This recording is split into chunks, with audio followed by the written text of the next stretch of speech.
বন্ধুরা আসসালামু আলাইকুম। আজকে আমি কি করব জানো? আজকে আমি বিফ রেজালা করব। দেখতে দেখতে 1 বছর পার হয়ে গেল। গত বছর যেগুলো করেছি এই রেজালাটা করা হয়নি, তাই এই বছর রেজালাটা করব। আমি কিছু বিফ বড় বড় টুকরা করে ধুয়ে নিয়েছি। এখন আমি কিছু মশলা দিয়ে বিফটা আগে মাখাবো। আমি 1 চামচ হলুদ দিচ্ছি, 1 চামচ ধনিয়া, 1 চামচ জিরা। এখানে 2 কেজি মাংস আছে। তারপরে দিচ্ছি 1 চামচ শুকনো মরিচ গুঁড়া, আর দেব লবণ, 2 চামচ লবণ দিয়ে দিলাম। এখন আমি রান্নার তেল দিয়ে, পরিমাণ মতো তেল দিয়ে আমি এটা একটা মাখিয়ে নিব। আদা রসুন পেস্টটা দেব 4 চামচ, ছোটো চামচ, আর 1 চামচ গরম মশলা দিয়ে দেব। হ্যাঁ বন্ধুরা, এই যে আমি মশলা দিয়ে মাখিয়ে নিয়েছি। এখন আমি একটা মশলা তৈরি করব। আমি এখান থেকে আমি অর্ধেকটা পেঁয়াজ নেব, আর এখান থেকে নেব বাদাম, কিশমিশ, পোস্ত আর একটু জয়ফল। এগুলো আমি ব্লেন্ড করে নিব টক দই দিয়ে। এই যে টক দই, এখানে টক দই কি করব, অর্ধেকটা টক দইয়ের মধ্যে এগুলো ব্লেন্ড করে নিব। এই মশলাটা তৈরি করে এর মধ্যে দিব। এখন আমি ফার্স্টে তেল দেব।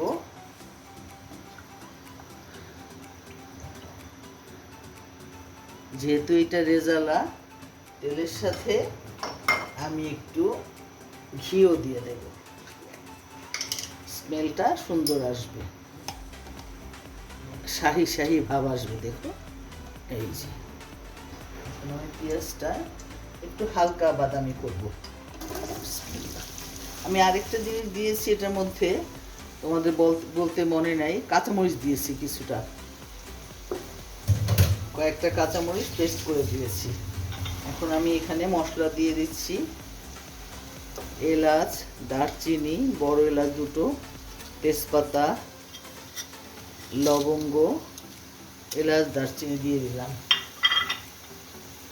এখন একটু বাদামি হওয়া পর্যন্ত আমি পেঁয়াজটা ভাজতে থাকব। ফার্স্টে দিয়ে দিব এই টক দইয়ের সাথে যে ব্লেন্ড করা মশলাটা। এখন দিয়ে দিব আমার এই বাটা পেঁয়াজটা।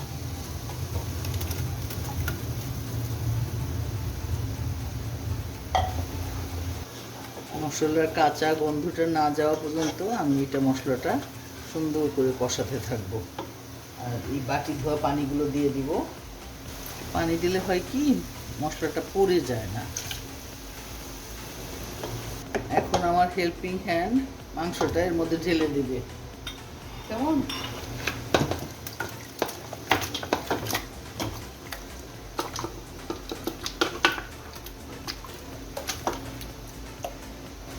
পরিমাণে একটু বেশি আছে, তো হেল্পিং হ্যান্ড আমাকে একটু নেড়ে সাহায্য করুক।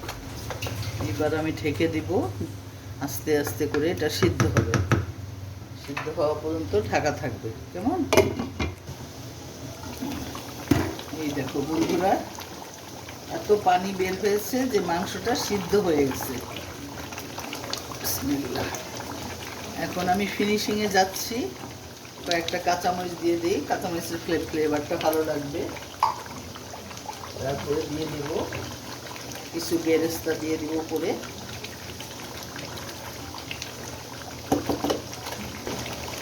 একটু গুঁড়ো দুধ দিয়ে দিব।